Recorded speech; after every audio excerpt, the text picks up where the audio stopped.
had this initiative under the entrepreneurship cell, in which the students were made to apply in the small and startup companies in case if they were aspirant entrepreneurs, instead of applying for internship in Citibank or in other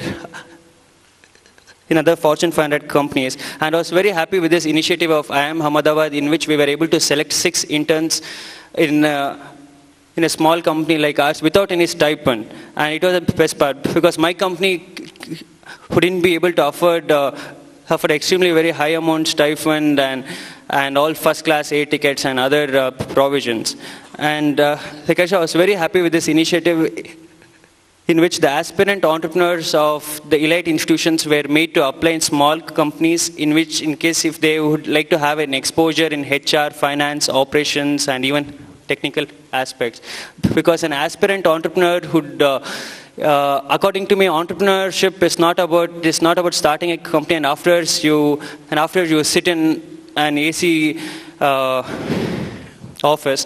It is also about, in case if your sweeper hasn't come to the office, it is required for you as an entrepreneur to walk out of the office and also to sweep the floor. And of course, it has happened in my office. I have done that. And of course, one funny incident is, at my institute, I've also seen my own lecturers applying or sending the CVs at me, indicating that I'm not happy with the academic institution. I'm looking forward for an industry placement, and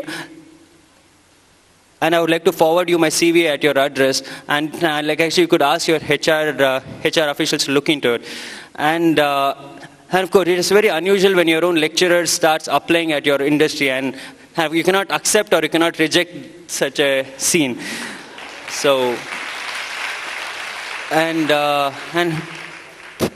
before I leave, I'm not sure if the academicians here would appreciate my statement, but it is what I felt when we started the organization. I felt that a student in India would study for an entire year, and the society and the family and the entire industry would assess his entire potential and talent by mere 3 hours of examination. And I feel that we need to give equal importance to both theoretical and practical learning. And in my engineering, I've got about 6 subjects, and about 4 subjects are only which is studying books, and the next 2 subjects is lab. And I think it is a very improper way to assess an individual only by his academics performance. But I would also suggest that in case of the education could also emphasize on the individual's extracurricular activities and also his individual skill sets. Thanks a lot.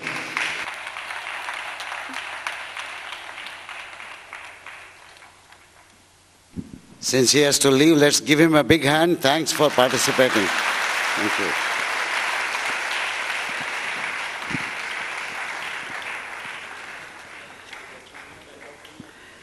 I think Arun Ramu also needs to leave.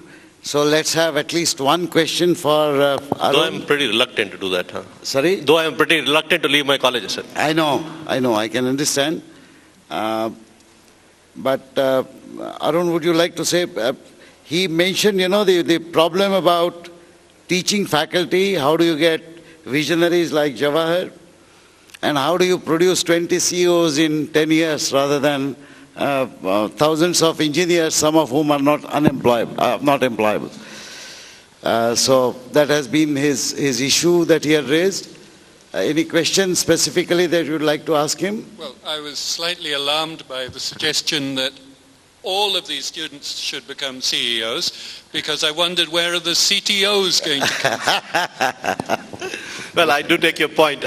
What I meant was people who are self-made and in the sense that who are leaders by themselves rather than wanting to be led by other people. Yeah. So he agrees that you also require CTOs. Talking about education and educators and the funds allocated to education institutions. But we haven't been talking about who is receiving the funds. Professor Yadav said that, we have a 21% surge in the funds allocated to education institutions, but NITK is going to have 49.5% more people entering this institute this academic year, and we don't have hostels to house them. So, I mean, shouldn't we discuss who receives the funds? I mean...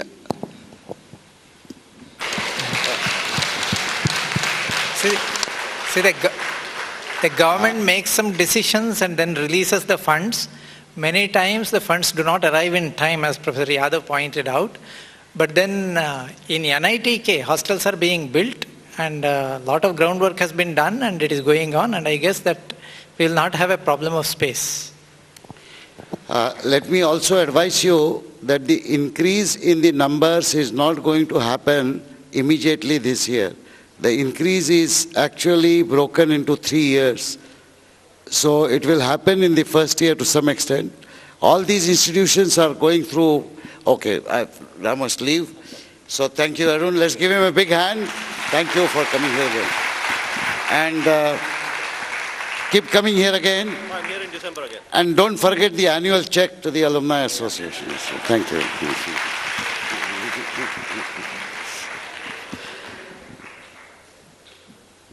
But you see, there are two aspects of it. This is not actually a government interference. This is a national policy because the parliament of the country has decided. We cannot now debate whether that is good, bad, right, wrong. But that is the national policy that needs to be implemented. It's the job of all of us to do that. Okay. Suffice it to say that when these institutions were started, there were no hostels, there were no buildings, things were coming up, and yet we conducted reasonably good first-class education system in those days. IIT-Bombay was started without a campus. The classes were started in a building called Sasmira, which is not even an institutional building. It is just that if we get used to certain comfortable ways of doing education, we do not want to go to less comfortable ways of education. But it is doable. Let me also remind you, time and again people have said this in this panel, you represent an extremely small percentage of the 6% who are fortunate enough to get higher education in this country. A large number of people drop out. They do not necessarily drop out only because they do not do well in education. They drop out because they can't afford that education. In my Bharat Yatra, I also give lectures in schools and colleges. In one of the Marathi Vigyan Parishad lecture, I met a tribal boy. When at the end of the lecture, I was speaking in Marathi on IT. This boy wanted to ask me, how do I become an IT professional? And I was saying, you are in 9th standard, come back to me after 12th standard. He said, no sir, you must talk to me. I have walked 10 kilometers to listen to your lecture. I said, why do you walk 10 kilometers? He says, oh, I walk every day. My school is 6 kilometers away. I walk 6 kilometers, I walk back. I just inquire, oh, you live in such a remote place that you don't have any transport? He says, no sir, we have auto rickshaws and we have buses, but me and my family cannot afford. He stands first in his class. He cannot pay the fees because he is the topper, he gets fees exemption. Because he comes from a tribal family, he does not have to spend money. That is the positive side of the national policies. How many such tribal boys are there? How many schools are there? How many of them are being denied any education at all? So please do not underestimate the size and complexity of the problem of education that this nation faces. In spite of all that, we still need to continue to emphasize higher education because that is what will ultimately create wealth generation engines of future. Technology, knowledge-based wealth generation engines. All that it means to me is that no doubt that less money is being spent, much more money needs to be spent.